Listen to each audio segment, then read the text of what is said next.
गर्मी हो रही है।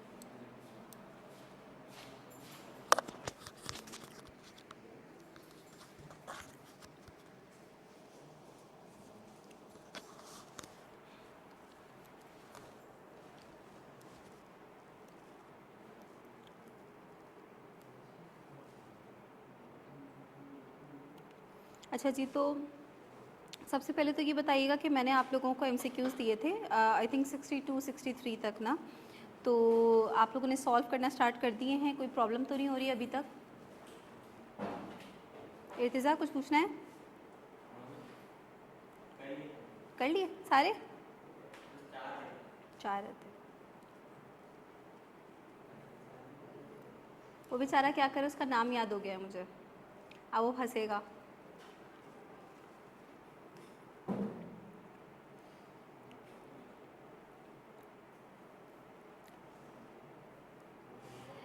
अच्छा जी, तो हाँ, मैंने कल भी ये बात बताई थी आप लोगों को कि आज हम चैप्टर 2 स्टार्ट करेंगे। चैप्टर 1 जो है वो हमारा कंप्लीट नहीं हुआ है, लेकिन जो बाकी का जो पार्ट है वो हम बाद में डिस्कस करेंगे। तो आज हमने चैप्टर 2 स्टार्ट करना है, और चैप्टर 2 जो है ना, आप यूँ समझ लें कि आपकी फाउंडेशन है, ठीक है ना। ये बहुत ही इम्पॉर्टेंट चैप्टर है, और इसलिए मैं इसको बहुत आराम से और बहुत तसल्ली के साथ पढ़ाती हूँ, क्योंकि ये वो फर्स्ट चैप्टर है जिसमें आपका ग्राफ से इंट्रोडक्शन होगा। जो स्पेशली जो मेडिकल फील्ड से जो स्टूडेंट्स आ रहे होते हैं, उनका ग्राफ से ज़्यादा इंटरेक्शन नहीं हुआ होता है, इतना ज़्यादा उनको ग्राफ की नॉलेज नहीं होती, बस थोड़ा बहुत पता होता है, ठीक है। तो इस वजह से जो है वो ये पहला चैप्टर है जो आपकी ग्राफ की फाउंडेशन बनाएगा, और ओवरऑल बहुत ही इंपॉर्टेंट चैप्टर है। चैप्टर का नाम क्या है? नाम आपके सामने लिखा हुआ है, demand, supply and market equilibrium. Chapter के नाम से आपको आइडिया हो रहा होगा कि इस चैप्टर में बेसिकली हम क्या डिस्कस करने जा रहे हैं, मार्केट के बारे में डिस्कस करेंगे। और ऑब्वियसली मार्केट के अंदर दो फोर्सेस होती हैं, बायर्स और सेलर्स। बायर्स की तरफ से जो है ऑब्वियसली डिमांड हो रही होती है, और सेलर्स की तरफ से क्या हो रही होती है, सप्लाई हो रही होती है। इस चैप्टर की थीम और स्ट्रक्चर कुछ इस तरह का है कि सबसे पहले हम डिमांड साइड को बहुत ही डिटेल में डिस्कस करेंगे कि डिमांड किसे कहते हैं, what are the factors that affect demand in the market, ठीक है, जिनकी वजह से डिमांड इंक्रीज़ हो रही होती है या डिक्रीज़ हो रही होती है। डिमांड से रिलेटेड एक थ्योरी डिस्कस करेंगे, जिसको मैंने पहले भी आप लोगों से डिस्कस किया है, थ्योरी ऑफ डिमांड या लॉ ऑफ डिमांड जिसे हम कहते हैं। उसके बाद हम सप्लाई के बारे में डिस्कस करना स्टार्ट करेंगे, और देन हम उन दोनों को कंबाइन करके मार्केट के हवाले से डिस्कस करेंगे, ठीक है। और इसी चैप्टर में आपको आहिस्ता आहिस्ता आइडिया होना स्टार्ट हो जाएगा कि इकोनॉमिक्स जो है ये थ्योरेटिकल सब्जेक्ट तो है, बट ये बहुत ही आप कह लो कि बहुत कॉन्सेप्चुअल सब्जेक्ट है, ठीक है। यानी ये वो वाला थ्योरेटिकल सब्जेक्ट नहीं है जिसको आप 1 मंथ बिफोर एग्ज़ाम लेकर बैठें और आपकी तैयारी हो जाएगी, ठीक है। इसमें आपको बहुत प्रॉपर जो है ना, ग्राफ के हवाले से बात करें या वैसी बात करें, जो कॉन्सेप्ट्स हैं वो बहुत ज़्यादा इंपॉर्टेंट हैं। अच्छा देखिए, सबसे पहले मार्केट की डेफिनेशन से स्टार्ट हुआ है, और मार्केट किसे कहते हैं, वन लाइन डेफिनेशन जो है वो इनफ है इसके लिए कि मार्केट एक ऐसी जगह है जो कि बायर्स और सेलर्स को एक जगह क्या करती है, मिलाती है, उनका इंटरेक्शन होता है, और उनके दरमियान क्या होता है, एक्सचेंज होता है। किस चीज़ का? वो गुड्स का भी हो सकता है, सर्विसेज का भी हो सकता है। क्या मार्केट के लिए ज़रूरी है कि कोई फिजिकल प्लेस हो? नहीं, ज़रूरी नहीं है। वर्चुअल मार्केट्स भी हैं, ऑनलाइन जो आप शॉपिंग कर रहे होते हो वो भी एक मार्केट ही कहलाएगी, ठीक है ना। तो फिजिकल हो या वर्चुअल हो, लेकिन एक ऐसी जगह या एक ऐसा प्लेटफॉर्म जो कि बायर्स और सेलर्स को आपस में मिला रहा है, और उनके दरमियान क्या हो रही है, एक्सचेंज हो रही है। There are different types of markets such as goods market, financial markets, factors market. Goods market में जो स्पेशली जो आपके टेंजिबल गुड्स हैं उनकी बाइंग और सेलिंग हो रही थी। फाइनेंशियल मार्केट्स में बॉन्ड्स, शेयर्स, डिबेंचर्स, ये सब आ जाते हैं। फैक्टर्स मार्केट के अंदर लेबर मार्केट, कैपिटल मार्केट, ये सब आ जाती है, ठीक है ना। जाहिर है लेबर की भी सप्लाई है और लेबर की भी डिमांड है, ठीक है ना। लेबर सप्लाई कौन कर रहा है? खुद लेबर अपनी सर्विसेज सप्लाई कर रहे हैं। डिमांड कौन कर रहा है? फर्म्स डिमांड कर रही हैं, ठीक है। तो वो भी एक मार्केट है। लेकिन हमारे इस कोर्स के अंदर जो हम डिटेल में डिस्कस करेंगे वो अपनी गुड्स मार्केट ही डिस्कस करेंगे। फाइनेंशियल मार्केट और फैक्टर मार्केट शायद इसका कोई एक आध ग्राफ मुश्किल से आ जाए, बट ये जो है वो इतना डिटेल में डिस्कस नहीं होगी।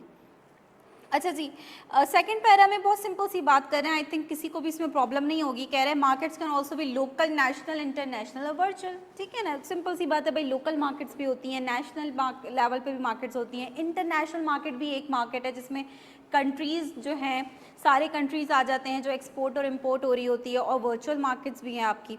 ठीक है ना, some of them are highly personal in which people are involved physically while others are beyond borders in which buyers and sellers do not know each other। ठीक है, बहुत ही सिंपल सी बात है। ठीक है, अच्छा जी, अब मार्केट के अंदर एक बहुत ही इंपॉर्टेंट फोर्स है जिसको हम कहते हैं डिमांड। ठीक है, तो हम सबसे पहले डिमांड के हवाले से बात करेंगे कि डिमांड किसे कहते हैं, व्हाट इज़ डिमांड। अच्छा, आप लोगों के सामने डिमांड की डेफिनेशन लिखी हुई है, कह रहे हैं कि demand is the quantity of a commodity which consumers are willing and able to purchase. कह रहे हैं डिमांड के लिए खाली विलिंगनेस इम्पॉर्टेंट नहीं है, यानी आप कोई चीज़ ख़रीदना चाहते हैं ये तो इम्पॉर्टेंट है ही है, लेकिन अगर आपके पास उसकी परचेजिंग पावर नहीं है, यानी उस चीज़ को परचेज़ करने के लिए आपके पास पैसे ही नहीं हैं, तो आपकी वो डिमांड नहीं बन पाएगी। डिमांड बेसिकली बनती कब है, जब आप फाइनली उस चीज़ को बोलते हैं यार मुझे ये चीज़ चाहिए। जब आप ये चीज़ मांग रहे होते हैं तो आप डिमांड कर रहे हैं, ये डिमांड है, क्योंकि जब आप ये कर रहे हैं तो तीन चीज़ें हैं जो उस वक्त मौजूद है। नंबर वन डिज़ायर भी है आपकी, नंबर टू विलिंगनेस टू पे। अब स्टूडेंट्स कहते हैं कि मिस डिज़ायर और विलिंगनेस टू पे में क्या डिफरेंस है। ठीक है ना, डिज़ायर किसी चीज़ की ख्वाहिश होना, विलिंगनेस टू पे उस चीज़ को ख़रीदने के लिए फ़ौरन से तैयार होना। एक रेडीनेस होती है ना, जैसे कि अक्सर होता है कि आप बोलते हो यार ये चीज़ खाने का दिल कर रहा है, या फला जो है वो ड्रेस ख़रीदने का दिल कर रहा है, लेकिन अभी ख़रीद लेंगे, अगले महीने ख़रीद लेंगे, चलो कल जाएंगे, चले जाएंगे। ठीक है ना, यानी आप फ़ौरन से तैयार नहीं हैं अगर उस चीज़ को ख़रीदने के लिए, तो इट मीन्स कि वो अभी तक डिमांड तो नहीं बन पाई आपकी, वो तो सिर्फ क्या है, अभी आपकी डिज़ायर है। ठीक है ना, तो डिज़ायर के साथ साथ दूसरी चीज़ क्या इंपॉर्टेंट है, विलिंगनेस टू पे, यानी फ़ौरन से तैयार होना उसको बाय करने के लिए। और number three obviously most important, ability to pay, यानी परचेजिंग पावर होनी चाहिए, मॉनेटरी एबिलिटी होनी चाहिए, जेब में पैसे होंगे तो ही ख़रीद पाओगे। तो ये तीन चीज़ें मिलकर हमारी क्या बनाती हैं, डिमांड बना रही होती हैं। कोई मुश्किल बात नहीं है, अभी हमें पूरी क्लास में बर्दाश्त करना पड़ेगा, क्या हो रहा है। अच्छा जी, सेकंड स्लाइड आती है related to direct versus derive demand. कह रहे हैं कि हम अपनी डिमांड को दो टाइप्स में क्लासिफाई कर सकते हैं, एक हम कहलाती है डायरेक्ट डिमांड और दूसरी कहलाती है डिराइव डिमांड। अच्छा, डेफिनेशन पढ़ते हैं सबसे पहले। डेफिनेशन में लिखा हुआ है कि यार डिमांड फॉर कंज्यूमर गुड्स और goods which consumer buy directly to satisfy its needs. देखिए, कंज्यूमर की आपने डेफिनेशन पढ़ी थी हाउस होल्ड के अंदर। कंज्यूमर किसे कहते हैं, वो ग्रुप ऑफ इंडिविजुअल्स जो क्या कर रहे हैं, गुड्स एंड सर्विसेज कंज्यूम कर रहे हैं, वो प्रोड्यूस नहीं कर रहे हैं, वो क्या कर रहे हैं, कंज्यूम कर रहे हैं। तो बेसिकली कंज्यूमर गुड्स भी उन्हीं गुड्स को कहते हैं जो कि इसलिए नहीं आप खरीद रहे हैं कि उनसे कुछ और बनाना है आपने, वो आप किस लिए ख़रीद रहे हैं कि आपको अपनी नीड या अपनी कोई वांट सेटिस्फाई करनी है, उससे कोई फर्दर प्रोडक्शन नहीं करनी है आपने। तो डिमांड फॉर कंज्यूमर गुड्स और goods which consumer buy directly to satisfy its needs are known as direct demand. For example demand for food and clothing. असल बात हमें जब समझ में आएगी जब हम इसका जो सेकेंड टाइप है उसको भी देखेंगे। कह रहे हैं where is in contrast demand for capital goods और factors of production. Factors of production किसे कह रहे थे, वो फैक्टर जो कि किसी और चीज़ को बनाने के लिए यूज़ हो रहे थे, ठीक है, जो कि इम्पॉर्टेंट थे, जो कि यूज़ हो रहे थे इन प्रोडक्शन प्रोसेस। हमने कहा किसी भी चीज़ को बनाने के लिए हमें फैक्टर्स ऑफ प्रोडक्शन चाहिए होते हैं। तो वो कह रहे हैं कि कैपिटल गुड्स की डिमांड, या आप कंप्लीट अगर बोलें तो फैक्टर्स ऑफ प्रोडक्शन की डिमांड क्या कहलाती है, डिराइव डिमांड। क्या मतलब हुआ, कुछ समझ में नहीं आ रहा तो देखिए, बेसिकली डिराइव की टर्म तो पता है ना आपको क्या मतलब होता है इससे। डिराइव किसी चीज़ से निकली हुई, ऐसी होता है ना भाई। हम कहते हैं कि लेट्स से मैं आपको बोलती हूँ कि भाई जो आपका दही है, योगर्ट है, वो दूध का डेरिवेटिव है, दूध से निकला है दही, ठीक है ना। तो डिराइव का मतलब किसी और चीज़ से निकली हुई।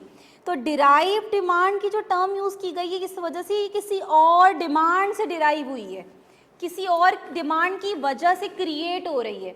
ये वो डिमांड है जो किसी और डिमांड के बढ़ने की वजह से बढ़ रही है, ठीक है ना। अब वो दूसरी कौन सी डिमांड है? Direct demand. कहते हैं भाई जब कंज्यूमर गुड्स की डिमांड बढ़ती है, फॉर एग्जाम्पल आसान से कोई मिसाल देख लेते हैं कि लेट्स से कंज्यूमर्स जो हैं वो फर्नीचर की डिमांड बढ़ा देते हैं, ठीक है ना, फर्नीचर की डिमांड बढ़ जाती है मार्केट के अंदर। तो अब प्रोड्यूसर जो फर्नीचर बनाने वाले हैं वो क्या करेंगे? जब उनको पता चलेगा कि यार फर्नीचर की डिमांड बढ़ा दी है कंज्यूमर्स ने, तो वो क्या करेंगे? फर्नीचर बनाएंगे, उस डिमांड को मीट करने की कोशिश करेंगे।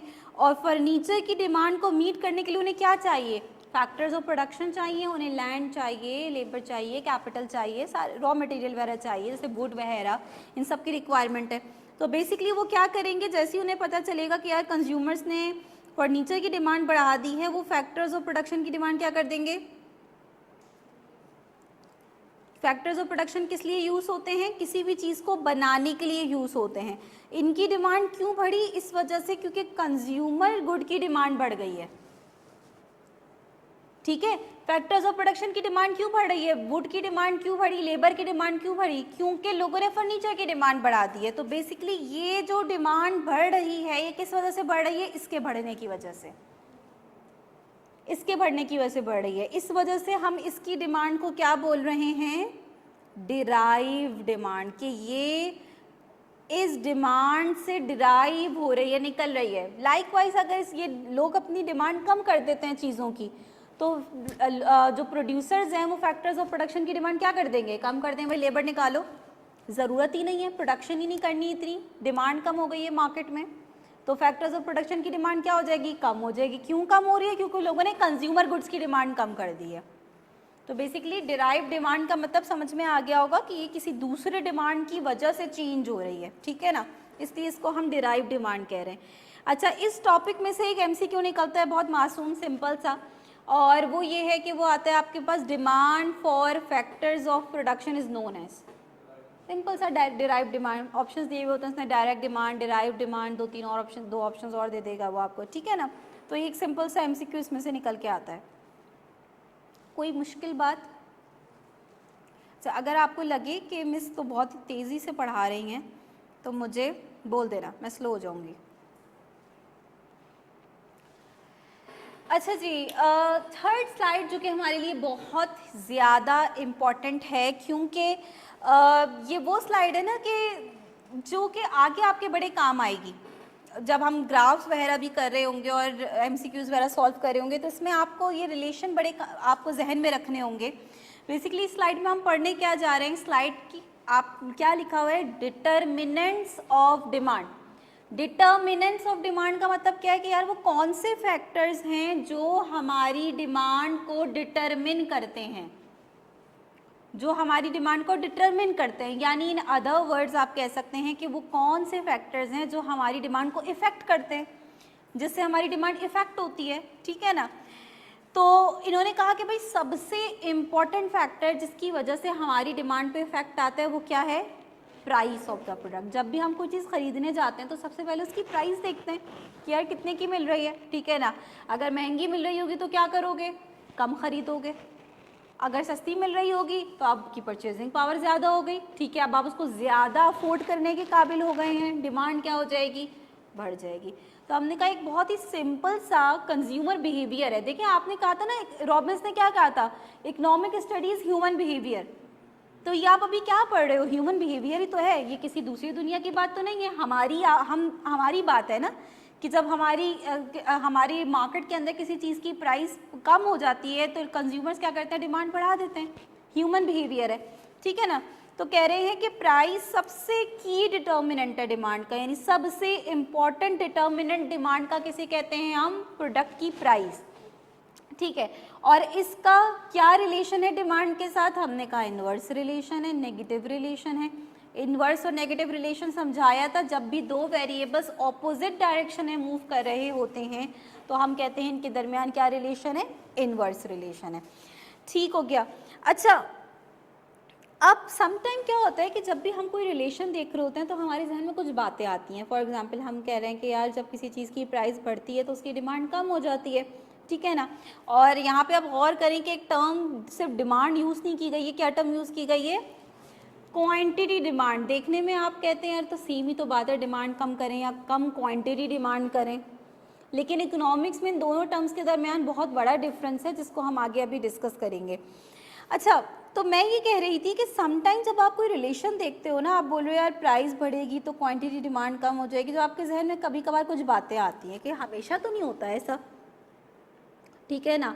जैसे कि फॉर एग्जांपल अगर कोई चीज़ फैशन में है, ट्रेंड में है, वो डॉल नहीं चल रही थी, मुझे हमेशा याद आ जाती अभी जो लुबुबु, क्या नाम है, अल्लाह माफ़ करे, तो बोला भी नहीं जाता उसको, क्या हाइप है उसकी, सही है ना, इतनी एक्सपेंसिव है, मतलब क्या है क्या उसके अंदर, मुझे तो आज तक समझ में नहीं आ पाया, आप में से तो कोई नहीं पागल नहीं है उसके पीछे, सही है। तो बेसिकली ट्रेंड में, और जो सेलिब्रिटीज़ वगैरह है वो भाई आ के भाई मैंने फला ऑर्डर किया, मेरे पास ये निकल के आई, वो निकल के आई, ठीक है ना। तो क्या है भाई, लोगों में फालतू में एक हाइप क्रिएट हो गई है। अच्छा, अब क्योंकि फैशन में एक चीज़ एक्सपेंसिव में मिल रही है, लोग उसकी डिमांड भी ज़्यादा कर रहे हैं। आपने बोला मिस आपने तो गलत रिलेशन पढ़ाया हमें, ये नेगेटिव रिलेशन तो नहीं दिख रहा हमें। तो बेसिकली इकोनॉमिक्स के अंदर जब भी हम दो वेरिएबल्स का आपस में रिलेशन देख रहे होते हैं तो हम एज्यूम करते हैं कि all other variables are constant, क्योंकि अगर हम उनको कांस्टेंट एज्यूम नहीं करेंगे तो हम रिलेशन ही प्रॉपर नहीं निकाल पाएंगे, ठीक है ना। अगर हम उनको कांस्टेंट एज्यूम नहीं करेंगे तो हमें पता ही नहीं चल पाएगा कि प्राइस का डिमांड के साथ एक प्योर रिलेशन क्या है, ठीक है ना। तो हर वेरिएबल्स का आपस में एक प्योर रिलेशन निकालने के लिए हमें ये एज्यूम करना पड़ेगा कि बाकी कोई फैक्टर चेंज नहीं हो रहा, ठीक है ना। तो ये आपने याद रखना है कि जब भी किसी फैक्टर को चेंज करके आप उसका इफेक्ट डिमांड पे देख रहे हैं या किसी और उस पे वेरिएबल पे देख रहे हैं तो आप एज्यूम करें कि और कोई फैक्टर नहीं चेंज हो रहा, सिर्फ यही चेंज हो रहा है, ठीक है ना।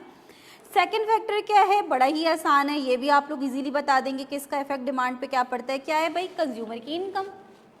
हमारी इनकम हमारी परचेजिंग पावर जो है उसको इफेक्ट करती है। ज़्यादा इनकम होगी तो हम ज़्यादा चीज़ें ख़रीद सकते हैं, कम इनकम होगी तो कम चीज़ें ख़रीद सकते हैं। मैं बहुत ही सिंपल जो है ना तरीके से, बहुत देसी तरह से समझाने की कोशिश करूँगी कि भाई कोई आप इसको कोई ये नहीं कि भाई हम इकोनॉमिक्स पढ़ रहे हैं भाई कोई, ठीक है ना। बहुत आप इसको डेली लाइफ और रूटीन में जो आपका एक रिलेशन, आपको बिहेवियर दिख रहा होता है, आप उसको जहन में रखते हुए इस बात को समझें। तो बेसिकली जब भी हमारी इनकम बढ़ती है तो हम क्या करते हैं, डिमांड इंक्रीज करते हैं, ठीक है ना।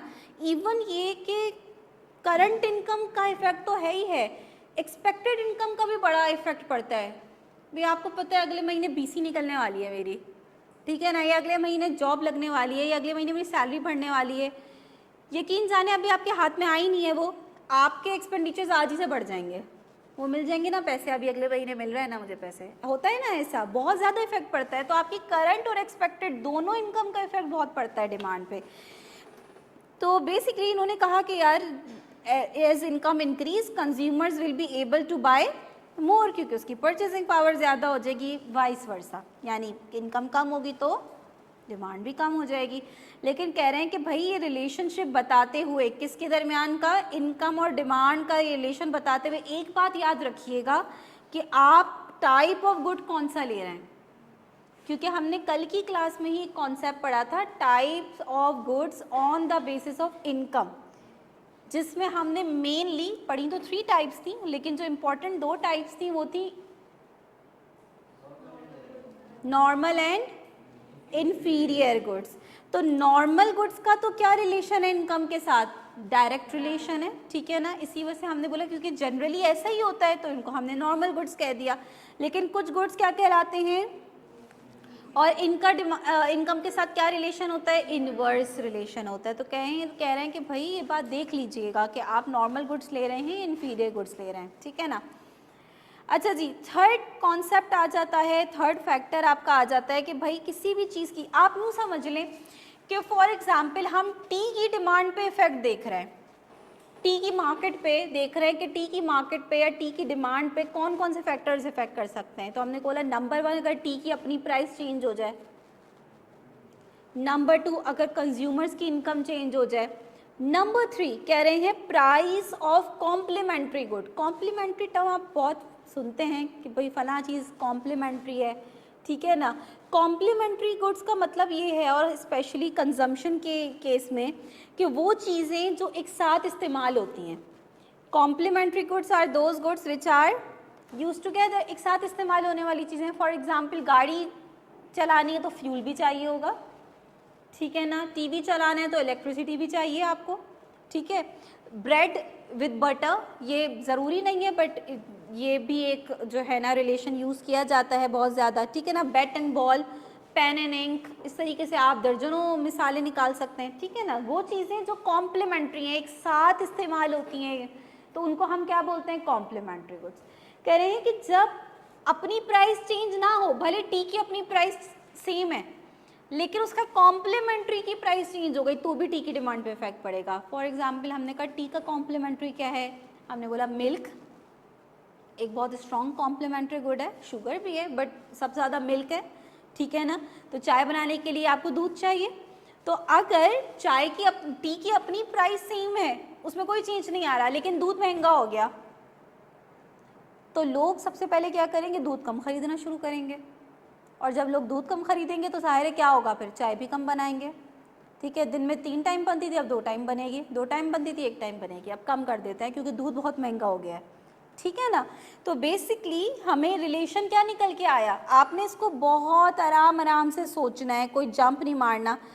प्राइस ऑफ मिल्क का इंक्रीज होना डिमांड फॉर टी पे क्या इफेक्ट डालेगा, बिल्कुल आराम से सोचें।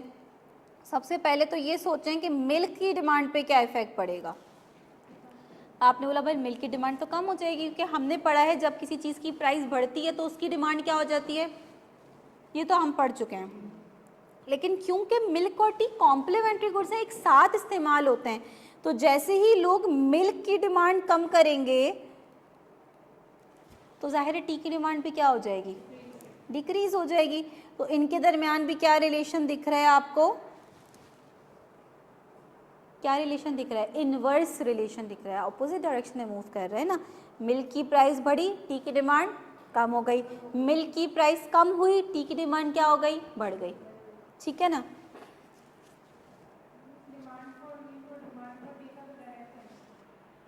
हाँ, तो आप इसको ये बोल सकते हैं कि कॉम्प्लीमेंट्री गुड्स की जो डिमांड है वो सेम डायरेक्शन में मूव करती है। बेसिकली जो फैक्टर है ना वो डिमांड नहीं है, फैक्टर क्या है, प्राइस ऑफ कॉम्प्लीमेंट्री गुड। आप प्राइस ऑफ कॉम्प्लीमेंट्री गुड का इफेक्ट देख रहे हैं, डिमांड फॉर गुड जो कि आपका अंडर कंसिडरेशन है, जिस पे आप इफेक्ट देख रहे हैं, ठीक है ना।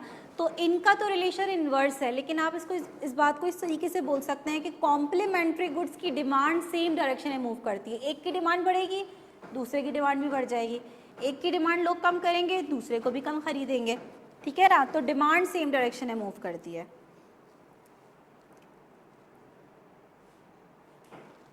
हाँ जी, क्लियर है, आसान टॉपिक है, आगे बढ़ें।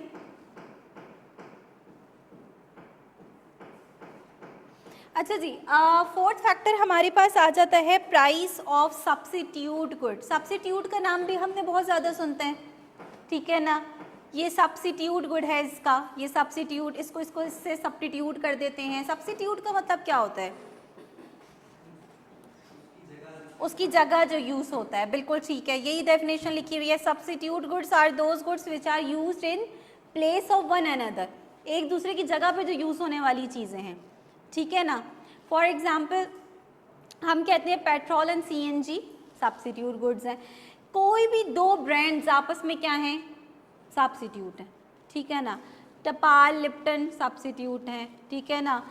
KFC कबाबजी सब्स्टिट्यूट हैं, ठीक है, कबाबजीज फ्राइड चिकन सब्स्टिट्यूट है, ठीक है ना। इस तरह के जितने भी आपके दो ब्रांड्स हैं आपस में, कोई भी दो किस्म के सोप, शैम्पूज, किसी भी तरह की चीज़ें, ये क्या है, आपस में सब्स्टिट्यूट हैं। तो इसका सिंपल रिलेशन है, एक चीज़ महंगी हो जाएगी तो लोग क्या करेंगे, दूसरे की डिमांड बढ़ा देंगे, ठीक है ना। तो अब आप इसका रिलेशन किस तरीके से लिखेंगे, आप जैसे टी की बात कर रहे थे ना, टी की मार्केट पे इफेक्ट देख रहे थे, तो मैं आपसे सवाल पूछती हूँ कि व्हाट इफ कॉफ़ी एक्सपेंसिव हो जाती है, प्राइस ऑफ कॉफ़ी इंक्रीज हो जाती है, डिमांड फॉर टी पे क्या इफेक्ट पड़ेगा, वो भी इंक्रीज हो जाएगी। तो सम टाइम जो है वो स्टूडेंट्स इस बात को नहीं समझ, वो कॉम्प्लीमेंट्री जहन में रख रहे होते हैं कि यार प्राइस बढ़ रही है तो डिमांड कम होगी, ठीक है ना। तो आपने थोड़ा सा केयरफुल रहना है कि आप इसको थोड़ा सा सीक्वेंस वाइज देखो कि यार कॉफ़ी एक्सपेंसिव हो गई है तो कॉफ़ी की डिमांड पे क्या इफेक्ट पड़ेगा, कम हो जाएगी। अच्छा, लेकिन देखो इस तरीके से मैं आपको एग्जाम्पल से जो समझा रही हूँ ये बड़ा आसान हो जाता है, पेपर में वो आपके लिए इस तरीके के एग्जाम्पल्स नहीं निकालेगा, आपसे बोलेगा एक्स एंड वाई। और ये समटाइम्स स्टूडेंट्स को कंफ्यूज करते हैं कि अगर एक्स की प्राइस बढ़ने से वाई की डिमांड कम हो रही है कि तो एक्स एंड वाई का आपस में क्या रिलेशन है, ठीक है ना। तो आप अपने जहन में कोई ना कोई एग्जाम्पल रखें, पहले आप सोचें कि X and Y if they are complementary goods, तो आपने अपने जहन में कोई दो कॉम्प्लीमेंट्री गुड्स की मिसाल सोच ली और फिर रख के देखा कि क्या रिलेशन वैसा ही नज़र आ रहा है या नहीं, अगर नहीं तो फिर सब्स्टिट्यूट कर रख के सोचें, ठीक है ना। क्योंकि अभी लास्ट जब मैंने क्विज वाले लिया था चैप्टर 2 का तो कुछ स्टूडेंट्स को इसमें प्रॉब्लम आ रही थी कि मिस वो एक्स और वाई करके जो आ रहा है क्वेश्चन वो उसमें समझने में मसला हो रहा है रिलेशन, तो आप उसकी जगह पे कोई मिसाल रख के देख लें तो आपको रिलेशन क्लियर हो जाएगा, ठीक है जी। तो कॉफ़ी एक्सपेंसिव होगी तो टी की डिमांड भी ज़्यादा हो जाएगी, इसलिए पठान की शॉप पे आपको ज़्यादा रश दिखेगा, कॉफ़ी शॉप्स पे इतना रश नहीं दिखता, महंगी है ना यार, हर कोई अफोर्ड नहीं कर सकता। और कॉफ़ी पीने के बाद आप तस्वीर ना लें उसकी, आपको दिखता है पठान की शॉप पे पठान की उस पर बैठे हुए कोई चाय की तस्वीरें लिए जा रहे हैं, बहुत ही कम दिखते हैं मुझे, लेते हो आज स्टेटस लगाते हो पठान की आज चाय पी, लेकिन आप कहीं की कॉफ़ी वगैरह या कहीं चले जाओ, ठीक है ना, लाजमी तस्वीर लेके लगाएंगे, बताना है भाई एक एक्सपेंसिव चीज़ पी रहे हो, तो ये वाली बात है, ठीक है जी। अच्छा, अब आ जाते हैं कुछ अदर फैक्टर्स पे जो कि किसी न किसी तरह हमारी डिमांड को इफ़ेक्ट कर रहे होते हैं, और मैं अगर आपको बताऊं तो सबसे जो इम्पोर्टेंट फैक्टर्स हैं ना जिन पे आपको फोकस करना है वो कॉम्प्लीमेंट और सब्स्टिट्यूट हैं, यही स्टूडेंट्स को कंफ्यूज करते हैं और इसी में से सबसे ज़्यादा क्वेश्चंस आते हैं, क्योंकि भाई उसको पता है इनकम के बारे में, क्या आपको नहीं पता होगा, आसान सी बात है ना, इनकम का इफेक्ट डिमांड पे क्या पड़ता है, जाहिर है डायरेक्ट रिलेशन है, ठीक है ना। प्राइस के चेंज होने से डिमांड पे इफेक्ट क्या आएगा, सिंपल सी बात है, जो थोड़ा सा ज़रा सा भी किसी में कोई टेक्निकल बात आती है ना वहीं से क्वेश्चन निकल के आता है। टेस्ट का क्या इफेक्ट आता है, सिंपल सी बात है, इसका कभी वो आपसे नहीं पूछेगा कि भाई एक चीज़ आपको पसंद है आप उसकी डिमांड ज़्यादा करेंगे या कम करेंगे, सिंपल सी बात है ना, एक चीज़ आपकी पसंद है तो जाहिर है आप उसको ज़्यादा डिमांड करेंगे, एक चीज़ नहीं पसंद तो उसको डिमांड नहीं करेंगे, ठीक है ना। तो बाकी जो फैक्टर्स हैं जो हमारी डिमांड को इफेक्ट कर रहे होते हैं बड़े सिंपल से हैं, स्ट्रेट फॉरवर्ड, इसलिए उनमें से इतना ज़्यादा क्वेश्चंस जो है ना वो नहीं निकल के आ रहे होते।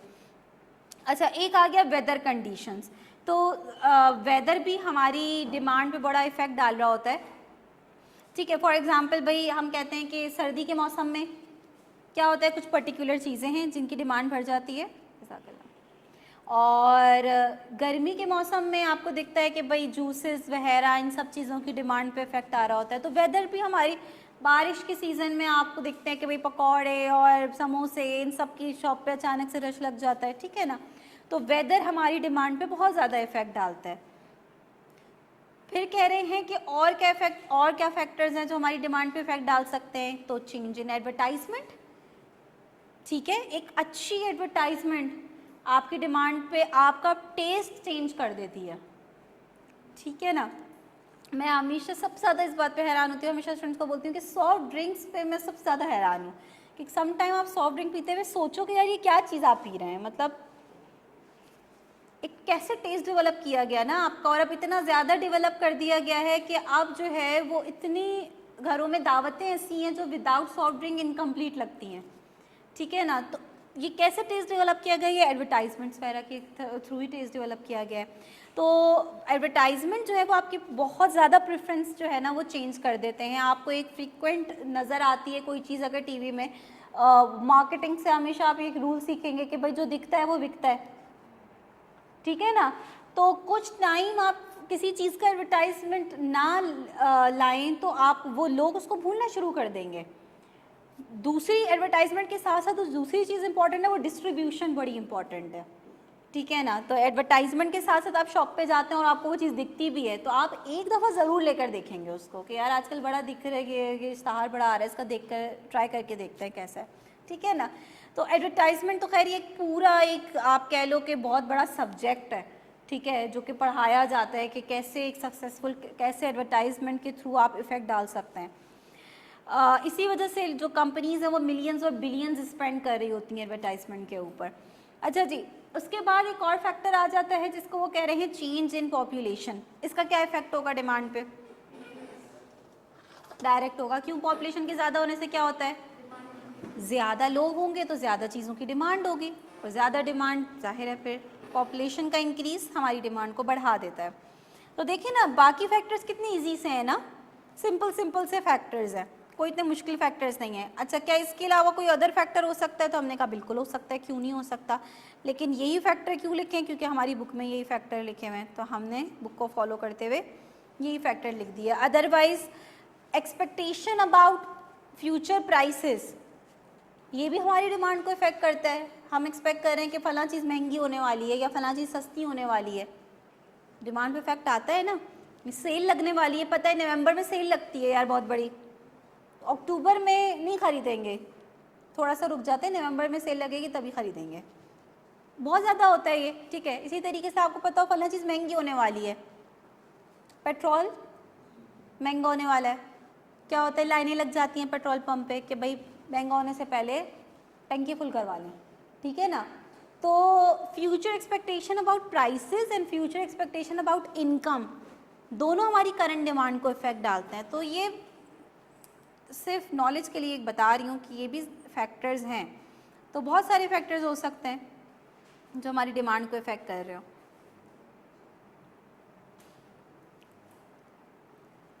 मेरे ख्याल में इससे सिंपल लॉ आप कहीं भी नहीं पढ़ेंगे। लॉ क्या स्पेशल बात कर रहा है भाई? लॉ का नाम है लॉ ऑफ डिमांड। हालांकि लॉ मुझे बड़ा ही स्ट्रॉन्ग वर्ड लगता है, आप इसको थ्योरी ऑफ डिमांड बोल देते, क्या ज़रूरत थी? इकोनॉमिस्ट के भी अपने ही वो हैं नखरे, लॉ ऑफ डिमांड बोलेंगे इसको। लॉ किसे कहते हैं? कोई भी ऐसी स्टेटमेंट, कोई ऐसी जिसको आप कहें कि यूनिवर्सली एक्सेप्टेबल हो।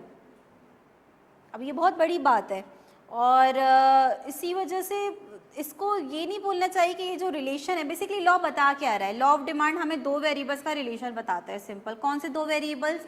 The price of a good and it's quantity demanded. ये कोई नई बात है? नहीं, अभी हमने डिटर्मिनेंट्स ऑफ डिमांड में पहला फैक्टर यही तो पढ़ के आ रहे थे कि किसी भी चीज़ की प्राइस का इफेक्ट उसकी डिमांड पे क्या पड़ता है। क्या पढ़ा था हमने? क्या पढ़ता है? क्या रिलेशन है आपस में? इन्वर्स रिलेशन है। लॉ ऑफ डिमांड यही इन्वर्स रिलेशन हमें एक्सप्लेन करता है, तो कोई नई बात तो नहीं है, ठीक है ना। अच्छा, लॉ एक अजम्पशन भी लेता है, और उस अजम्पशन को कैसे लिखा गया है? सेटरिस पेरेबस। किसी को मतलब पता है इसका? तुम लोगों ने ज़रा से भी इकोनॉमिक्स को टच नहीं किया इससे पहले कभी भी किसी ने? अच्छी बात है।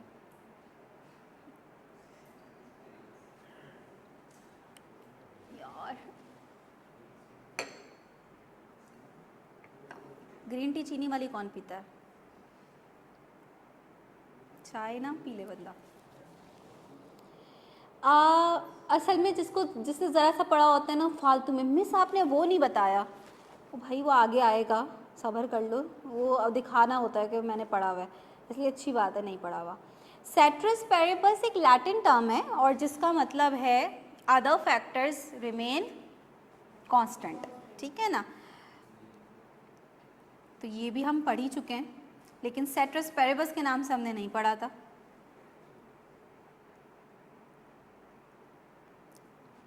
पठानों के पास चीनी कहाँ से आती है? मुझे लगता है इनको मुफ्त में मिलती है,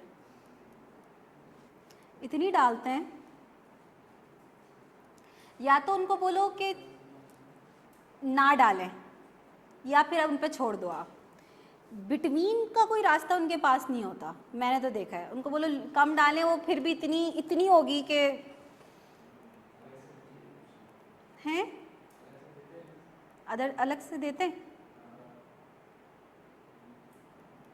इस कदर।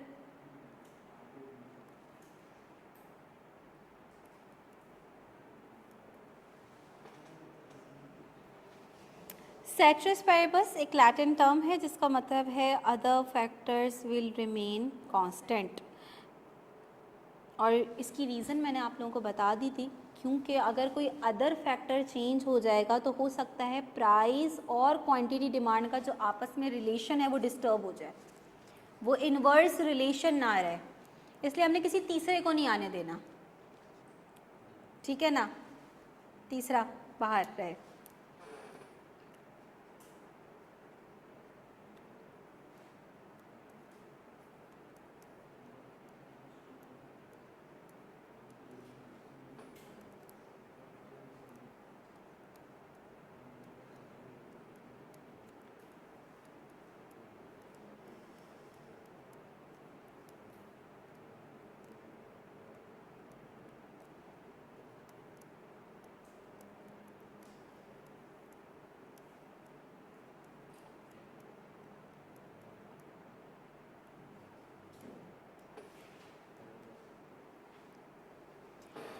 आपको याद है कि मैंने कहा था जब हमने साइंस और आर्ट्स के बारे में बात करी थी, हम कॉज एंड इफेक्ट रिलेशन पे बात कर रहे थे, तो हमने कहा था कि भाई प्राइस क्या है, कॉज है। क्योंकि प्राइस का देखो, कभी भी कोई क्वेश्चन आपसे ऐसे नहीं पूछ सकता कि व्हाट इफ़ क्वांटिटी डिमांड बढ़ जाए तो प्राइस पे क्या इफ़ेक्ट आएगा। ये क्वेश्चन क्या है, गलत। क्यों? जब आप, चलो ग्राफ छोड़ो, ग्राफ मुश्किल हो जाएगा, सिंपल मैथ्स तो पढ़ी हुई है ना। हमें कोई इक्वेशन लिखते हैं ना, फॉर एग्जांपल हम लिखते हैं y is equal to 2x। ये सिंपल इक्वेशन तो सबने ही पढ़ी हुई होगी, ठीक है।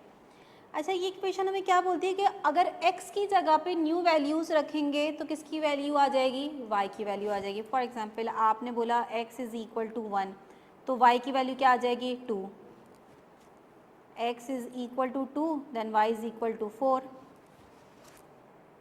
सिंपल मैथ्स है ना, मल्टीप्लाई होता जाएगा उससे। तो बेसिकली हो क्या रहा है, x के चेंज होने से y चेंज हो रहा है, ठीक है ना। y डिपेंड कर रहा है किस पे, x पे। मैं बोलूँ कि भाई अगर y चेंज हो जाए तो x पे क्या इफेक्ट पड़ेगा, तो आप बोलेंगे मिस क्वेश्चन ही गलत है आपका, क्वेश्चन ही गलत है आपका। तो क्योंकि x तो इंडिपेंडेंट वेरिएबल है, y तो डिपेंड कर रहा है x पे, तो ये क्वेश्चन आप गलत पूछ रही हैं कि y के चेंज होने से x पे क्या इफेक्ट आएगा।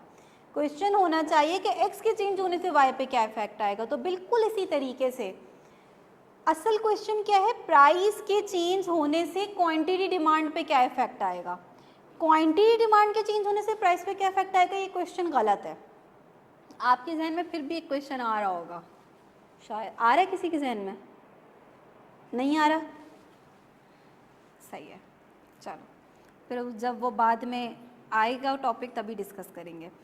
तो बेसिकली यहाँ पे जो प्राइस है ये हमारा क्या है, इंडिपेंडेंट वेरिएबल।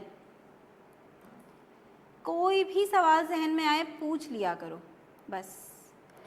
और क्वांटिटी डिमांड क्या है, डिपेंडेंट वेरिएबल, क्योंकि ये डिपेंड कर रही है प्राइस पे।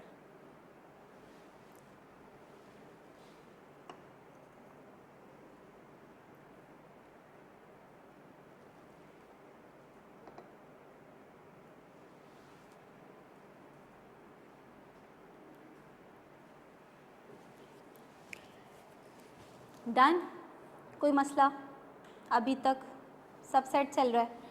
अच्छा, अब इकोनॉमिस्ट जो हैं वो किसी भी थ्योरी को सिर्फ स्टेटमेंट के थ्रू नहीं दिखाते, ठीक है ना। पहली बात तो ये कि अभी तो हम एक सिंपल सा ग्राफ करेंगे, लेकिन ये कि जब आप कोई रिसर्च वगैरह कर रहे होते हैं तो आप फिर प्रॉपर डाटा कलेक्ट करते हैं रियल वर्ल्ड का, और फिर उसके थ्रू ग्राफिकल रिप्रेजेंटेशन बना के, यानी एम्पेरिकल एविडेंस बड़ा इंपॉर्टेंट है इकोनॉमिक्स के अंदर, कि हवा में बात नहीं करनी, ठीक है ना, कोई एविडेंस की बेस पर बात होगी।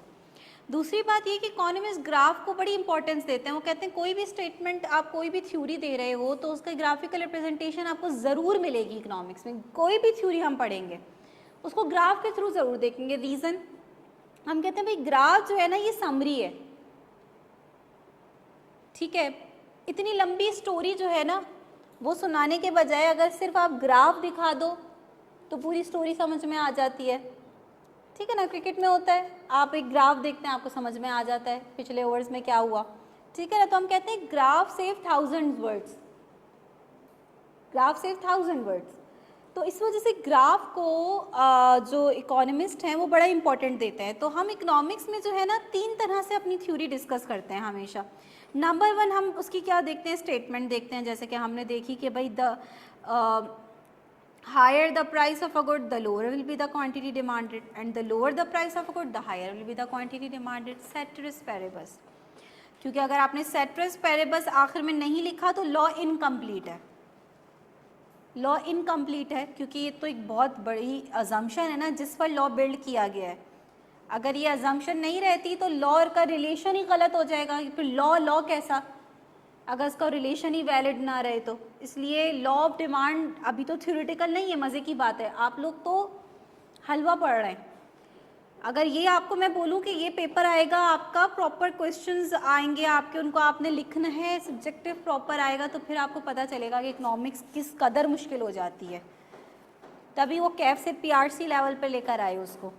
इकोनॉमिक्स में जो पासिंग रेशो था वो 30% भी नहीं होता था, 30% को भी मुश्किल से टच कर पाता था, इतने स्टूडेंट्स फेल हुआ करते थे। तो छोटी छोटी चीज़ें मायने रखती हैं कि अगर आप इस डेफिनेशन लिखो और इसमें सेट्रस पेरिबस नहीं लिखा तो मार्क्स कट जाएंगे, क्योंकि लॉ इनकम्प्लीट हो गया आपका। अच्छा, अब स्टेटमेंट के थ्रू देखा। दूसरी तरीका क्या है कि आपने क्या देखना है, उसका शेड्यूल बनाना है। शेड्यूल यानी टेबुलर रिप्रेजेंटेशन करनी है, क्योंकि ग्राफ के लिए फिगर्स चाहिए। तो पहले आप फिगर्स देखोगे अपनी, फिर उसको देखकर ग्राफ बनाओगे।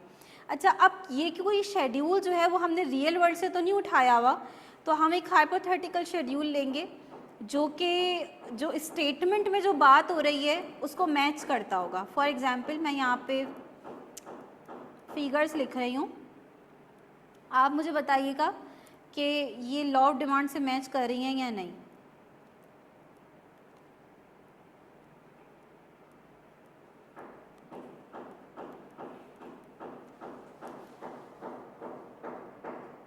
लॉ ऑफ डिमांड से मैच कर रही हैं या नहीं कर रही? नहीं कर रही, क्यों? क्या किया मैंने? हम इसमें डायरेक्ट रिलेशन आ रहा है, इसमें तो प्राइस बढ़ने से डिमांड भी बढ़ रही है, तो इसको हम ऑपोजिट कर देते हैं, 50 से 10 पे चले जाते हैं तो फिर सही हो जाएगा।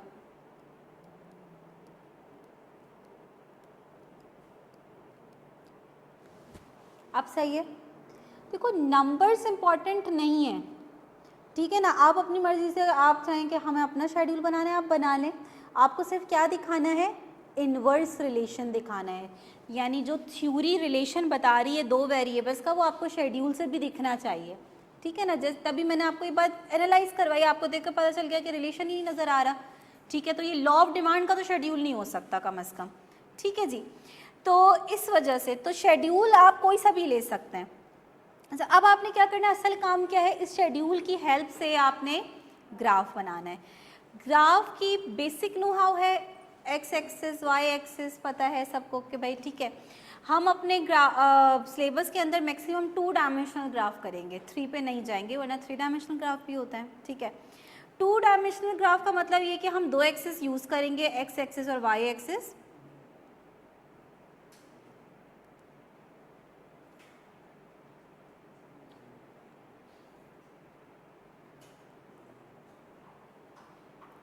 अच्छा, अभी मैंने ऊपर एक इक्वेशन लिखी थी ना, y is equal to 2x। तो हम मैथ्स के अंदर ना, क्योंकि y यहाँ पे प्लॉट करते हैं y की वैल्यूज़, तो इसी वजह से इसको भी क्या कह रहे होते हैं, y एक्सिस कह रहे होते हैं। और x को यहाँ प्लॉट करते हैं तो इसको हम क्या कह रहे होते हैं, x एक्सिस, यानी इसको हॉरिजॉन्टल एक्सिस भी कहा जा सकता है, y एक्सिस को वर्टिकल एक्सिस भी कहा जा सकता है। अच्छा, एक और चीज़ ये है कि जो x है उसको हमने देखा कि x जो है वो उस पर y डिपेंड कर रहा है, यानी x क्या है, एक इंडिपेंडेंट वेरिएबल है। तो मैथ्स का एक कॉमन रूल है कि जो भी इंडिपेंडेंट वेरिएबल होता है उसको हमेशा हम x एक्सिस पे, हॉरिजॉन्टल एक्सिस पे प्लॉट करते हैं, ठीक है ना।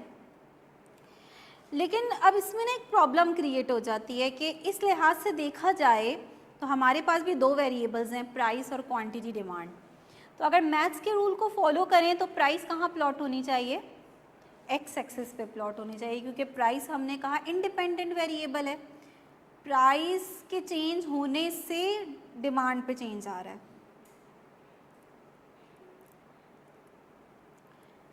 लेकिन इकोनॉमिस्ट बोलते हैं हम क्यों मानेंगे बात, हम तो प्राइस को वर्टिकल एक्सिस पे ही प्लॉट करेंगे। ठीक है, क्यों प्लॉट कर रहे हैं, शेड्यूल वाला फिर समझा दें, ज़रूर समझा देती हूँ। क्या समझ में नहीं आया, देखें शेड्यूल आपको क्या बता रहा है, देखो स्टेटमेंट आपको क्या बता रही है, पहले तो स्टेटमेंट देखो। लॉ ऑफ डिमांड कहता है कि भाई प्राइस और क्वांटिटी डिमांड का आपस में इनवर्स रिलेशन है। ये बात समझ में आ गई थी आपको, ठीक है। अब जब आपने शेड्यूल बनाया तो आपने कौन से वेरिएबल्स लेने हैं, यही दो वेरिएबल्स जो कि जिनके बारे में लॉ बता रहा है। आपने एक प्राइस का कॉलम बनाया, एक क्वांटिटी डिमांड का कॉलम बनाया। आपको इनवर्स रिलेशन दिखाना है। शेड्यूल बता रहे हैं कि जब प्राइस बढ़ रही है 1 2 3 4 5 की क्या है, इंक्रीज हो रही है प्राइस, तो जब प्राइस इंक्रीज हो रही है तो क्वांटिटी डिमांड को क्या होना चाहिए, डिक्रीज होना चाहिए, क्योंकि इनका आपस में इनवर्स रिलेशन है। तो हमने क्या किया, क्वांटिटी डिमांड को डिक्रीज करके दिखाना है। यानी हमने कहा कि जब प्राइस 1 है तो क्वांटिटी डिमांड सबसे ज़्यादा है, और जब प्राइस मैक्सिमम हमारे शेड्यूल के अकॉर्डिंग मैक्सिमम जब 5 होती है तो डिमांड सबसे मिनिमम पे आ जाती है 10 पे। इन्वर्स रिलेशन है ना, यानी जब प्राइस ज़्यादा होती है तो डिमांड क्या होती है, कम होती है। प्राइस कम होगी तो क्वांटिटी डिमांड क्या होगी, ज़्यादा होगी। आगे बात समझ में आप,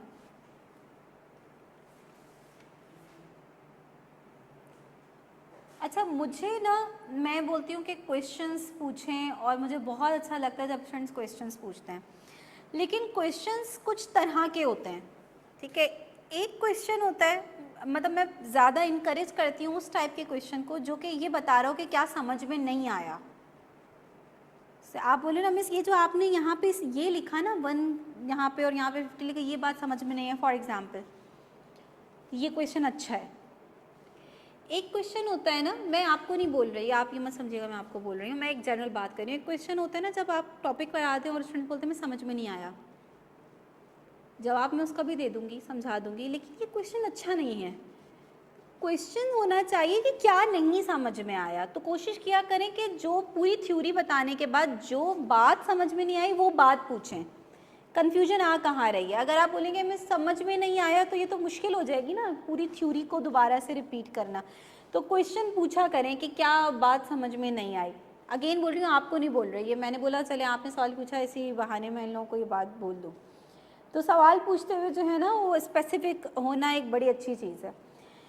अच्छा तो देखिए, हम इकोनॉमिक्स के अंदर हमेशा ये एक आप कह लें कि ट्रेडिशन है, एक कॉमन प्रैक्टिस है कि इकोनॉमिस्ट प्राइस का जो डाटा है, चाहे वो किसी चीज़ की भी प्राइस हो, किसी कमोडिटी की प्राइस हो, लेबर की प्राइस हो, लेबर की प्राइस क्या है, वेजेस, कैपिटल की प्राइस हो, इंटरेस्ट रेट, किसी भी चीज़ की प्राइस हो, उसको हमेशा कहाँ प्लॉट करते हैं इकोनॉमिस्ट, वाई एक्सिस से प्लॉट करते हैं। ये इकोनॉमिक्स एक अपना सब्जेक्ट है ना, उन्होंने उनकी एक ये कॉमन प्रैक्टिस है। आगे जाके सब्जेक्ट इस चैप्टर के एंड पे मैं आपको इसकी एक और रीजनिंग भी दूंगी जो अभी मैं इस पॉइंट पे नहीं दे सकती कि ये लॉ ऑफ डिमांड के अंदर ऐसा क्यों किया जाने लगा कि प्राइस को वर्टिकल एक्सिस पे हम प्लॉट करने लग गए। इसके पीछे एक और थ्योरी है, क्योंकि ये लॉ जिस और दूसरी थ्योरी से डिराइव हुआ है उसकी वजह से ये चेंजेस क्रिएट हो गई हैं। ठीक है, तो हमने अभी बहुत सिंपल तरीके से बात समझनी है। कोई आपसे बोले तो अभी तो आपने ये बताया है कि भाई ये कॉमन प्रैक्टिस है कि इकोनॉमिक्स में हमेशा हम,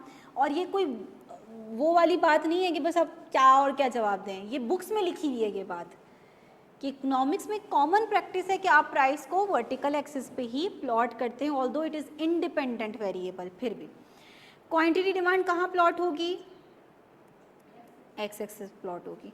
अच्छा, जहाँ ये दोनों एक्सिस इंटरसेक्ट करते हैं उस पॉइंट को हम क्या कहते हैं, ओरिजिन कहते हैं। और ओरिजिन पे दोनों की वैल्यूज़ क्या होती हैं, ज़ीरो। ज़ीरो का मतलब एक बड़ा सिंपल सा है कि यानी अब जो आपने वैल्यू लेना स्टार्ट करनी है वो जाहिर है छोटी से बड़ी की तरफ जाओगे आप। ठीक है, यानी आपको डिमांड की फिगर शेड्यूल्स लेनी है तो आप ज़ीरो के बाद 50 नहीं लिखोगे, सबसे छोटी वैल्यू क्या है 10, तो आप 10 से स्टार्ट लोगे। ठीक है ना, क्योंकि सम मैंने बहुत मल्टीपल टाइम देखा है कि स्टूडेंट्स को जब आप खुद से बनाने को दो तो ये गलती भी देखने को मिली है कि स्टूडेंट्स 50, 40, 30, 20, 10 करके प्लॉट कर रहे हैं, इसलिए बता रही हूँ। बहुत सारे स्टूडेंट्स के लिए ये बहुत सिंपल सी बात है, कोई इसमें वो वाली बात नहीं है, लेकिन फिर भी। अच्छा, दूसरी बात, और वो सबसे इम्पॉर्टेंट बात है जो आपने ग्राफ के अंदर प्लॉटिंग करते हुए हमेशा जहन में रखनी है। अभी शायद आपको वो प्रॉब्लम ना हो, लेकिन आगे जो है वो आपके लिए बड़ी इंपॉर्टेंट होगी। मैं इसको इस तरीके से बोलती हूँ कि भाई difference and distance between values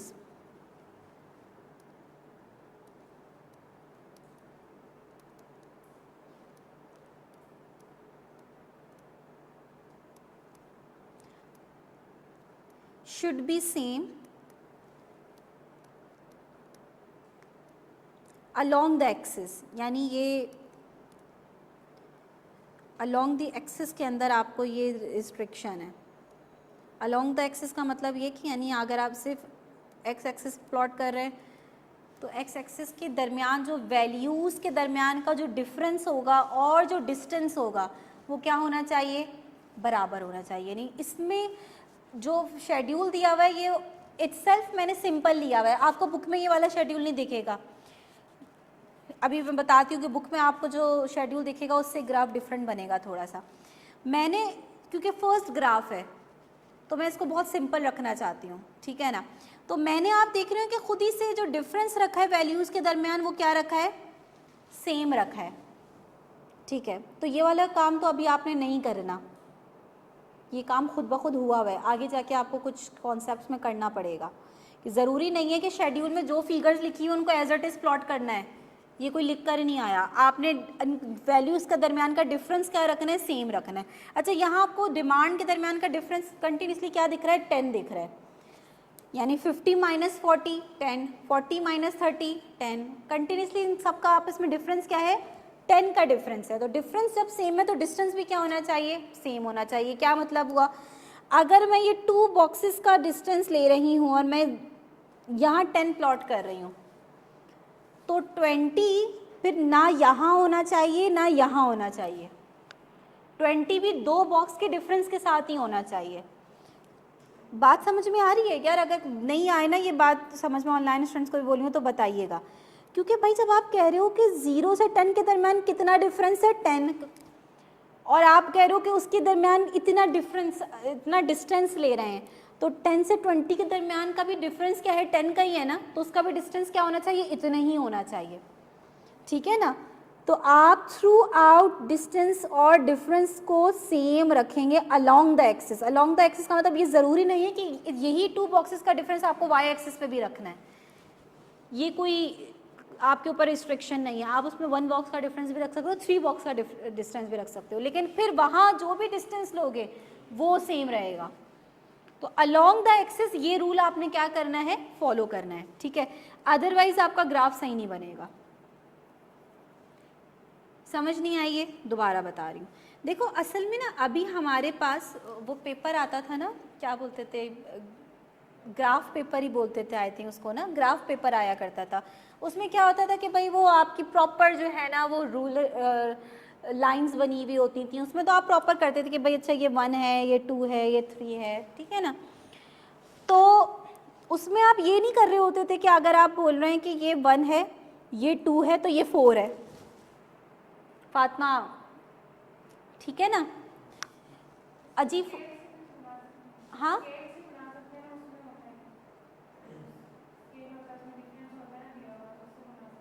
भले आप उसी से बना दे, तो उसमें भी तो आपका एक ये होता है ना, उसी डिस्टेंस के साथ अगर 1 के बाद 2 है तो 2 के बाद 4 नहीं आ रहा होगा, 3 आ रहा होगा। तो ये सिंपल, बिल्कुल सिंपल लॉजिकल बात है कि अगर आप बोल रहे हैं कि 1 से 2 के दरमियान इतना डिस्टेंस है तो 2 से 3 के दरमियान भी इतना ही डिस्टेंस होना चाहिए, 2 के बाद इतने डिस्टेंस के बाद 4 ही नहीं आ सकता।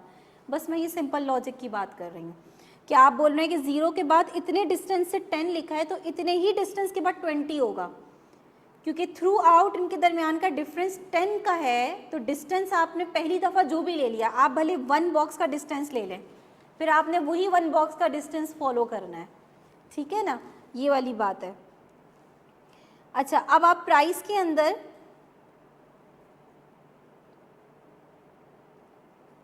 प्राइस के अंदर वैल्यूज़ हैं 1 से लेकर 5, आपकी मर्ज़ी है, आप जितना भी डिस्टेंस रखना चाहते हैं, वो कोई आप बाउंड नहीं है कि नहीं भाई आपने 2 बॉक्स का ही डिस्टेंस लेना है, आपकी मर्ज़ी है। अगर आप 1 बॉक्स के डिस्टेंस से 1 लिख रहे हैं तो फिर 1 बॉक्स का ही डिस्टेंस देकर 2 भी लिखना है, 3 भी लिखना है, 4 भी लिखना है और 5 भी लिखना है। ठीक है फातिमा, कुछ समझ में आई बात? अब ग्राफ कैसे बनाया जाए?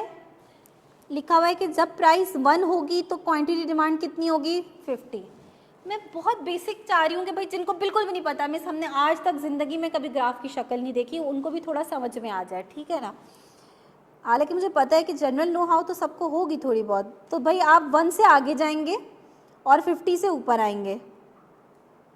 कि मैंने अपनी इन टीचिंग जो जर्नी है इसमें हर तरह के स्टूडेंट्स देखे हैं ना, तो मुझे पता है हर तरह के स्टूडेंट्स होते हैं। वो भी स्टूडेंट्स हैं जिनको बिल्कुल भी कुछ नहीं पता। तो हम तो यहाँ पे सिर्फ पर्टिकुलर 1-2 बच्चों के लिए नहीं बैठे हुए ना, आप तो सारे बच्चों को उस लेवल पर लेकर आना है। तो इसलिए तो आप प्राइस से आगे जाएंगे, डिमांड से ऊपर जाएंगे, आपको एक कॉरेस्पॉन्डिंग पॉइंट मिल गया जहाँ पे आपको ये पता लग रहा है कि 1 प्राइस और डिमांड 50 है, ठीक है ना।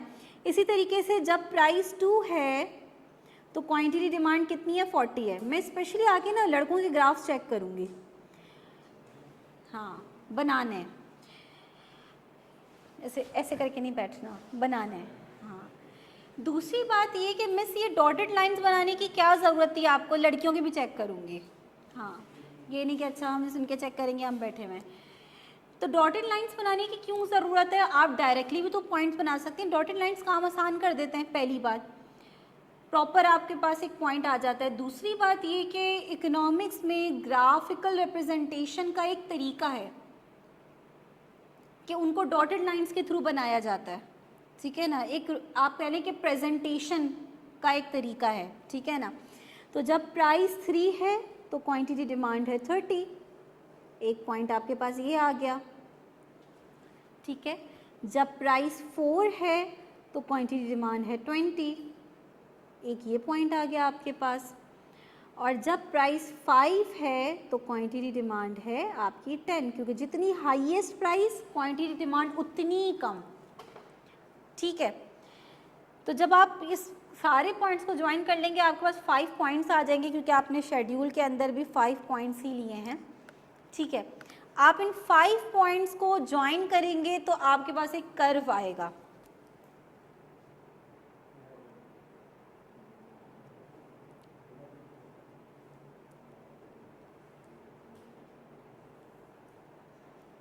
ठीक है। इन 5 पॉइंट्स को आपने ज्वाइन करा तो आपके पास एक कर्व आया। अच्छा ये कर्व मुझे बताइएगा, फातिमा नादे अली अगर आपका नाम है, कि ये डाउनवर्ड स्लोपिंग कर्व है या अपवर्ड स्लोपिंग कर्व है? मैं देखूँ ये समझ में आ रही है ना बात? वो अक्सर स्टूडेंट नीचे से देख रहे होते हैं, मिस अपवर्ड है इसलिए पूछ रही हूँ। डाउनवर्ड है, ठीक है। डाउनवर्ड स्लोपिंग कर्व है, बिल्कुल ठीक है। ये डाउनवर्ड स्लोपिंग कर्व है, इसको हम नेगेटिवली स्लोप्ड भी बोलते हैं, डाउनवर्ड स्लोपिंग भी बोलते हैं, नेगेटिवली स्लोप भी बोलते हैं। तो जब हमने प्राइस और क्वांटिटी डिमांड का रिलेशन ग्राफ के थ्रू दिखाया तो हमारे पास जो कर्व बन के आ रहा है, जो इन दोनों का आपस में हमें रिलेशन बता रहा है, वो कर्व आ रहा है डाउनवर्ड स्लोपिंग। क्यों? अपवर्ड स्लोपिंग क्यों नहीं आ रहा? इस वजह से क्योंकि इन दोनों का आपस में क्या रिलेशन है? नेगेटिव इनवर्स रिलेशन है। तो जब भी दो वेरिएबल्स का आपस में नेगेटिव रिलेशन होता है, इनवर्स रिलेशन होता है, तो उसका ग्राफ कैसा बनता है? डाउनवर्ड स्लोपिंग ग्राफ बनता है, नेगेटिवली स्लोप्ड कर्व बनता है। अच्छा इसको मिस आप कर्व क्यों बोल रही हैं? ये कर्व तो नहीं है, ये तो लाइन है। ऐसी कोई बात अगर जहन में आई है? हमारे जहन में कोई बात ही नहीं आती है ना, बस आपने बोल दिया, आप कैसे गलत बोल सकती हैं, सही है ना। तो बेसिकली एक क्वेश्चन आता है, भाई मेरे जहन में तो आता था जब हमारे टीचर डिमांड कर्व बोलते थे इसको, कि भाई ये डिमांड कर्व है, ठीक है। और डिमांड कर्व को हम कैपिटल डी से उसको डिनोट कर रहे होते हैं। जब भी किसी कर्व के एंड में डी लिखा हुआ होता है तो ये शो करता है कि आपने डिमांड कर्व बनाया है, ठीक है ना।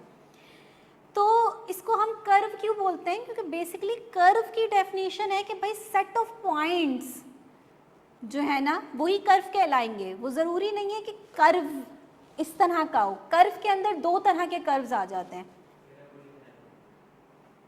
इतनी मुश्किल बातें नहीं करो, सिंपल लॉ बिल्कुल।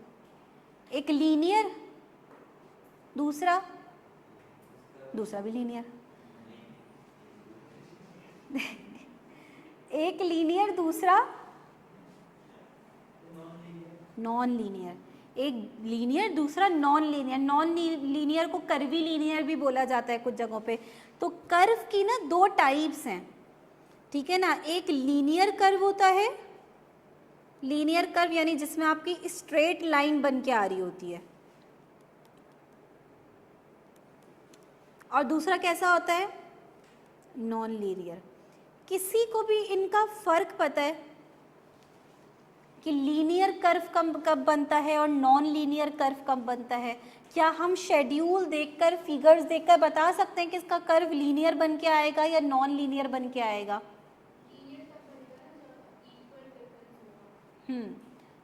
यानी जब स्लोप के बारे में सुना है, इससे पहले नाम सुना हुआ है स्लोप? क्या होता है स्लोप? बस नाम सुना हुआ है। स्लोप किसे कहते हैं? स्लोप का स्लोप में हम ये चेक करते हैं कि x और y का किस एक्सटेंट का रिलेशन है। x के चेंज होने से y में कितना चेंज आएगा? आप मैथ्स में पढ़ेंगे ये, change in y due to change in x, ठीक है ना। ये स्लोप है। तो बेसिकली जब x के चेंज होने से y में हर दफ़ा जो भी चेंज आ रहा हो वो सेम आ रहा हो, तो हम बोलेंगे कि स्लोप क्या है, कांस्टेंट है। हर दफ़ा 1 से चेंज आ रहा है, हर दफ़ा 2 से चेंज आ रहा है, हर दफ़ा 10 से चेंज आ रहा है, व्हाटएवर। हर दफ़ा अगर सेम ही नंबर से आपको चेंज दिख रहा है कि जब भी x 1 यूनिट से बढ़ रहा है तो y हर दफ़ा 10 से चेंज हो रहा है। x से मेरा मतलब है इंडिपेंडेंट वेरिएबल, ठीक है ना। तो आप बोलेंगे स्लोप को क्या है, कांस्टेंट है। और जब स्लोप कांस्टेंट होता है तो कौन सा कर्व बनकर आता है, लीनियर कर्व बनकर आता है। तो व्हेन स्लोप इज कांस्टेंट, ये पता है ये वो वाली बातें हैं जो हम स्कूल में पढ़ते हैं। इसकी कोई इक्वेशन के अंदर ही बोला जाता है कि जब मैक्सिमम पावर जो है इंडिपेंडेंट वेरिएबल की वो 1 हो तो स्ट्रेट लाइन, ये स्ट्रेट लाइन इक्वेशन है। क्वाड्रेटिक इक्वेशन याद है, जिसमें ऊपर जो है जब मैक्सिमम पावर 2 आ जाती है तो उसको कहते हैं क्वाड्रेटिक इक्वेशन। उसका जब हम ग्राफ बनाया करते थे फिर वो स्ट्रेट लाइन नहीं बनता था, पैराबोला बनता था। चले खैर कोई बात नहीं। अच्छा, तो नॉन लीनियर कर्व कब बनेगा? उसका ऑपोजिट लिख दें, when slope is not constant. जब स्लोप कांस्टेंट नहीं है तो नॉन लीनियर कर्व बनकर आएगा आपके पास। अब जो बुक है ना आपकी, जब आप उसको ओपन करेंगे इंशाल्लाह, अल्लाह आपको तौफीक दे, तो आप देखेंगे कि जो लॉ ऑफ डिमांड है उसका जो शेड्यूल है उसमें आपको दिखेगा जो डिफरेंस है वो कांस्टेंट नहीं है। मैं आपको दिखा देती हूँ। आई थिंक हमने वॉल्यूम्स यहाँ पे किए तो थे उसके।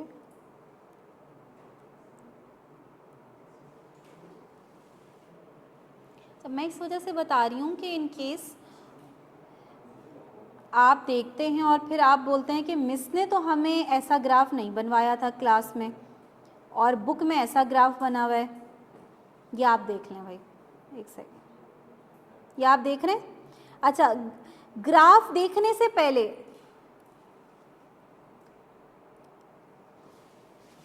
आप शेड्यूल देखें। शेड्यूल ही आपको बता देगा कि लीनियर कर्व बनेगा या नॉन लीनियर कर्व बनेगा। आप देखें, प्राइस तो हर दफ़ा 100 से आपकी चेंज हो रही है ना। डिमांड में हर दफ़ा क्या सेम रेट से चेंज आ रहा है? पहले 10 से बढ़ी डिमांड, फिर 15 से बढ़ी आपकी डिमांड, फिर 20 से बढ़ी आपकी डिमांड। तो जो भी चेंज आ रहा है वो कांस्टेंट नहीं है। जैसे हमने शेड्यूल लिया था हर दफ़ा 10 से चेंज आ रहा था, इसमें हर दफ़ा सेम रेट से चेंज नहीं आ रहा। स्लोप जो है वो आपका क्या हो रहा है, या चलें छोड़ें, बस कांस्टेंट चेंज नहीं है, इतना समझ लें। अभी स्लोप की बात आगे करेंगे। इसी वजह से आपका जो डिमांड कर्व है वो स्ट्रेट लाइन नहीं बन के आ रहा। अच्छा, डाउनवर्ड स्लोपिंग तो ये भी है, डाउनवर्ड स्लोपिंग ही है ना। अच्छा, अगर किसी कर्व को टेस्ट करना हो कि ये डाउनवर्ड स्लोप है या नहीं है, तो उसका एक बहुत ही आसान सा तरीका है। ये सब बातें मैं इस वजह से बता रही हूँ कि ग्राफ की जड़न आपको नॉलेज इकोनॉमिक्स से पहले होनी चाहिए। कोई भी कर्व आपके पास बना हुआ है, उसको आपने टेस्ट करना है कि यार यहाँ पे इन दोनों वेरिएबल्स का आपस में इन्वर्स रिलेशन है या डायरेक्ट रिलेशन है। तो ऐसे कर्व्स का तो बहुत आराम से पता चल जाता है, लेकिन अगर कर्व ऐसे हो या कर्व ऐसे हो तो समझने में थोड़ी मुश्किल होती है। तो इसका एक सिंपल तरीका ये है कि ग्राफ के अंदर कहीं भी 2 पॉइंट्स बना लें। ये एक पॉइंट हो गया, ये दूसरा पॉइंट हो गया, और इनको आपस में कंपेयर कर लें कि जब ये डिक्रीज हो रहा है तो ये क्या हो रहा है। भाई आप यहाँ y और x लेते हैं ना, ओरिजिन की तरफ वैल्यू जा रही होगी तो क्या हो रही होगी, कम हो रही होगी ना। ओरिजिन से दूर जा रही होगी तो वैल्यू बढ़ रही होगी। तो मुझे यहाँ पे वैल्यू लिखने की ज़रूरत है क्या कि मैं वैल्यू लिखूंगी तो बात समझ में आएगी? नहीं, हमें पता है ओरिजिन पे 0 वैल्यू होती है। अब अगर ओरिजिन की तरफ जा रहे हैं तो वैल्यू क्या हो रही है, डिक्रीज हो रही है, और ओरिजिन से दूर जा रहे हैं तो वैल्यू क्या हो रही है। तो आपने जब इन दोनों पॉइंट्स को आपस में कंपेयर किया तो आपने बोला जब एक की वैल्यू कम हो रही है दूसरे की वैल्यू क्या हो रही है, बढ़ रही है, यानी आपस में इनवर्स रिलेशन है। अच्छा, इसका चेक कर लें, y1 x1 एक पॉइंट आ गया, दूसरा पॉइंट कहीं भी ले लें, यहाँ ले लें y2 x2। अब कंपेयर करें, जब y1 से y2 y की वैल्यू कम हो रही है तो x की वैल्यू क्या हो रही है, बढ़ रही है। क्या रिलेशन है, इनवर्स है। यहाँ देख लें, सॉरी,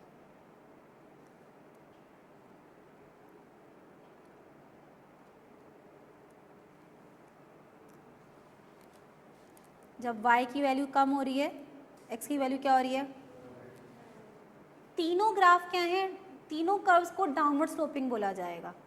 तीनों कर्व्स डाउनवर्ड स्लोपिंग है। तीनों कर्व्स आपको बता रहे हैं कि यहाँ पे x और y का आपस में क्या रिलेशन है, इनवर्स रिलेशन है।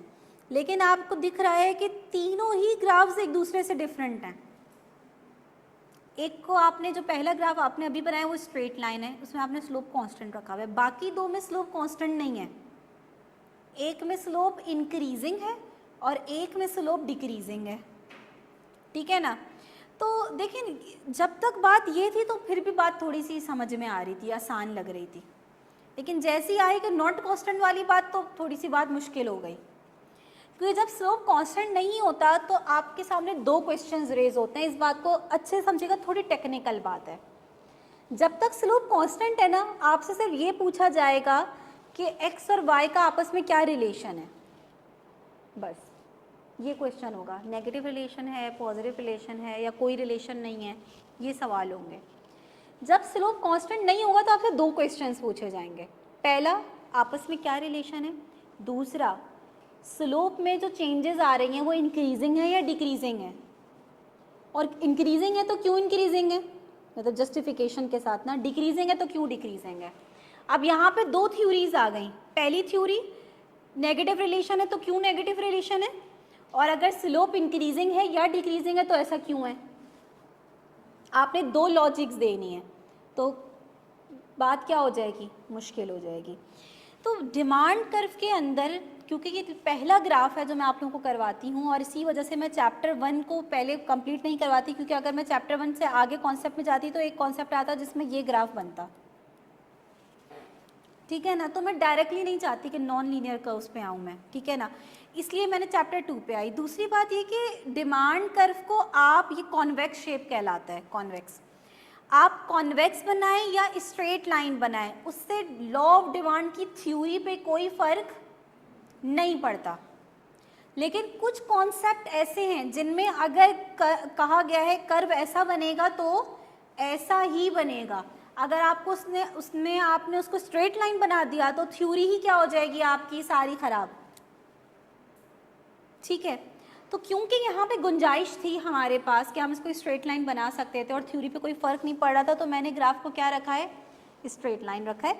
आप इस शेड्यूल को फॉलो करते हुए भी ग्राफ बना सकते हैं, लेकिन यहाँ पे देखें कहीं भी ये वाली बात नहीं है कि स्लोप जो है वो क्या हो रहा है, नहीं, क्योंकि इंपॉर्टेंट नहीं है डिमांड कर्व की थ्योरी के अंदर ये वाली बात, ठीक है ना। तो इसलिए मैंने कहा जब इंपॉर्टेंट नहीं है तो आपको फर्स्ट ग्राफ क्या करवाया जाए, लीनियर सिंपल सा, ठीक है ना, ताकि आपकी पहले ग्राफ की बेसिक नॉलेज तो जो है ना वो सही हो जाए। ठीक है, तो ये ग्राफ क्या कहलाएगा, डाउनवर्ड स्लोपिंग या फिर नेगेटिवली स्लोप्ड।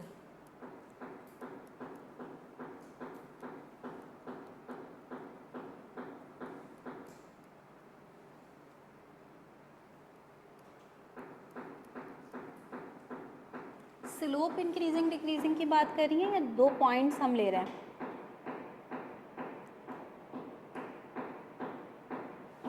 आप देखिए ना फातिमा, डिमांड कर्व के ऊपर ही देख लें।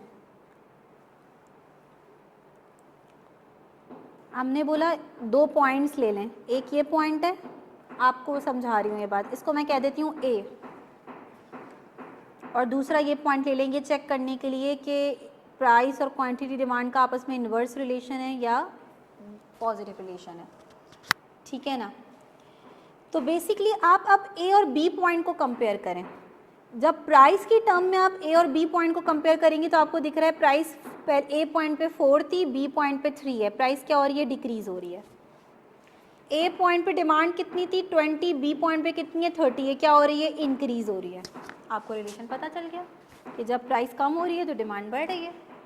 इसी तरीके से हर ग्राफ को चेक करने के लिए कि वेरिएबल्स का आपस में क्या रिलेशन है, आप ऐसे ही 2 पॉइंट्स बना के देख सकती हैं, ठीक है। हाँ, नीचे वाले ये दो ग्राफ्स नॉन लीनियर है, ये तो लीनियर ही है ना, स्ट्रेट लाइन बना हुआ है। नॉन लीनियर ग्राफ पढ़ा ही नहीं है भाई, मैं सिर्फ ये बता रही थी कि वो जब बनते हैं जब स्लोप कांस्टेंट नहीं होता, तो बस एक मैं उसका ओवरव्यू दे रही थी, जब पढ़ेंगे तो उसको देख लेंगे, ठीक है। कुछ समझ में आ रहा है, ठीक है, थोड़ी बहुत ग्राफ के हवाले से बातें समझ में आई, ठीक है। चलो आज इतना ही रखते हैं, इंशाल्लाह फिर आप इसकी अभी प्रैक्टिस करिएगा ज़्यादा बेहतर। और देखें ग्राफ बनाने में ये मत परेशान होइएगा कि पेज ज़ाया हो रहा है, ग्राफ जितना बड़ा बनेगा, जितना प्रोमिनेंट बनेगा उतना अच्छा है, ठीक है। स्पेशली मैंने बॉयज़ के ग्राफ देखे, वो इतने इतने से ग्राफ बना रहे होते हैं, तो प्लीज़ ग्राफ को ज़रा प्रॉपर बनाइएगा, ठीक है, डॉटेड लाइंस के साथ बनाइएगा और दिखे कि आपस में रिलेशन क्या है। जैसे कि आपको दिख रहा है कि प्राइस कम हो रही है तो क्वांटिटी डिमांड बढ़ रही है, ये बिहेवियर ऐसे नज़र आना चाहिए प्रॉपर ग्राफ के अंदर। और इंशाल्लाह मैं किसी भी दिन जो है ना वो आप लोगों को बोल दूंगी कि भाई आप लोग अपना रजिस्टर कर लाइएगा, मैं देखूंगी आप प्रॉपर नोट कर रहे हैं या नहीं। तो नोटिंग आपने प्रॉपर करनी है, फेयर करना है अपना रजिस्टर, क्योंकि ये आप लोगों के लिए अच्छा है। चलिए जी, थैंक यू।